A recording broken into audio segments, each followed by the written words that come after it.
The Theory of Moral Sentiments by Adam Smith. Part 1. Of the Propriety of Actions, consisting of 3 sections. Section 1. Of the Sense of Propriety. Chapter 5. Of the Amiable and Respectable Virtues. Upon these 2 different efforts, upon that of the spectator to enter into the sentiments of the person principally concerned, and upon that of the person principally concerned to bring down his emotions to what the spectator can go along with, are founded 2 different sets of virtues: the soft, the gentle, the amiable virtues. The virtues of candid condescension and indulgent humanity are founded upon the one, the great, the awful, and respectable. The virtues of self-denial, of self-government, of that command of the passions which subject all the movements of our nature to what our own dignity and honor, and the propriety of our own conduct require, take their origin from the other. How amiable does he appear to be, whose sympathetic heart seems to re-echo all the sentiments of those with whom he converses, who grieves for their calamities, who resents their injuries, and who rejoices at their good fortune. When we bring home to ourselves the situation of his companions, we enter into their gratitude, and feel what consolation they must derive from the tender sympathy of so affectionate a friend.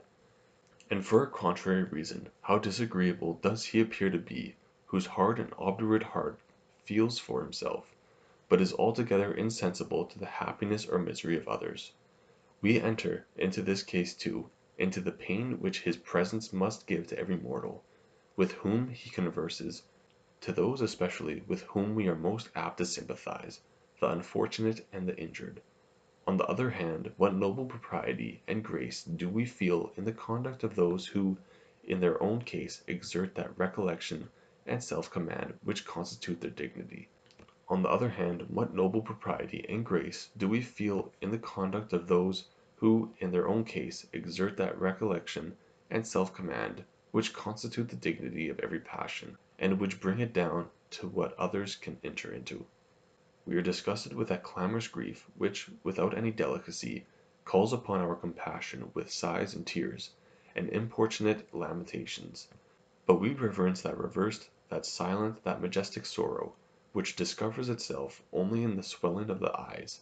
in the quivering of the lips and cheeks, and in the distant, but affecting, coldness of the whole behavior. It imposes the silence upon us; we regard it with a respectful attention, and watch with anxious concern over the whole behavior, lest by any propriety we should disturb that concerted tranquillity, which it requires so great an effort to support.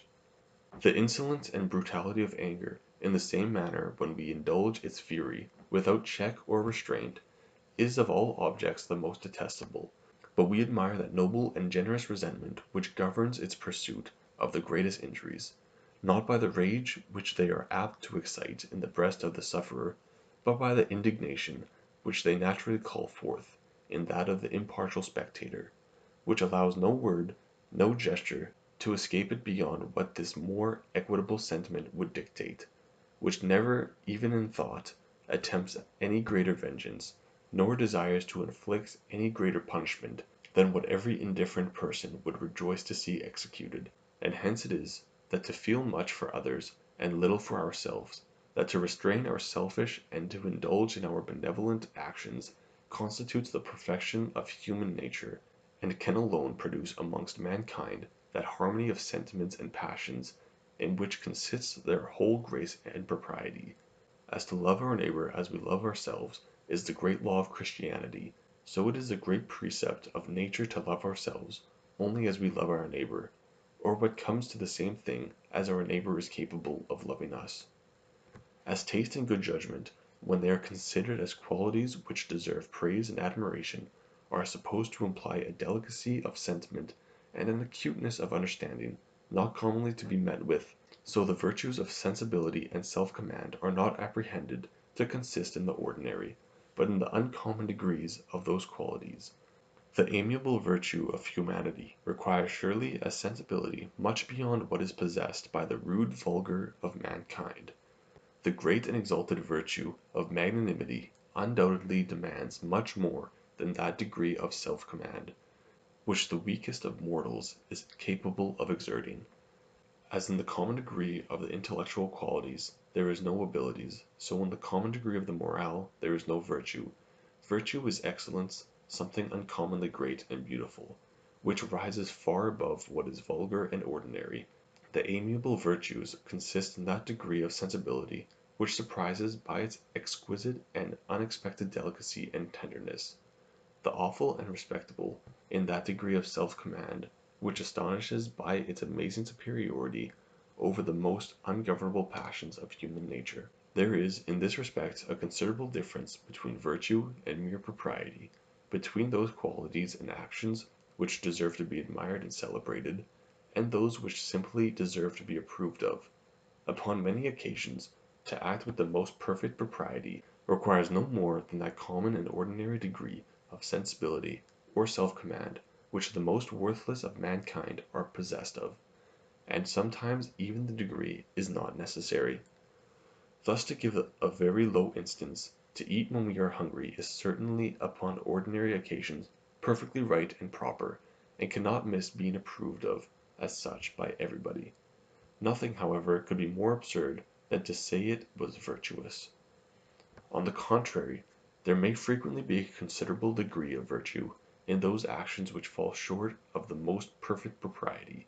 because they may still approach nearer to perfection than could well be expected upon occasions in which it was so extremely difficult to attain it,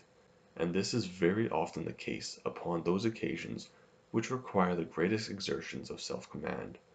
There are some situations which bear so hard upon human nature that the greatest degree of self-government, which can belong to so imperfect a creature as man, is not able to stifle together the voice of human weakness, or reduce the violence of the passions to that pitch of moderation, in which the impartial spectator can entirely enter into them. Though in those cases, therefore, the behavior of the sufferer falls short of the most perfect propriety, it may still deserve some applause, and even in certain sense may be denominated virtuous. It may still manifest an effort of generosity and magnanimity of which the greater part of men are incapable, and though it fails of absolute perfection,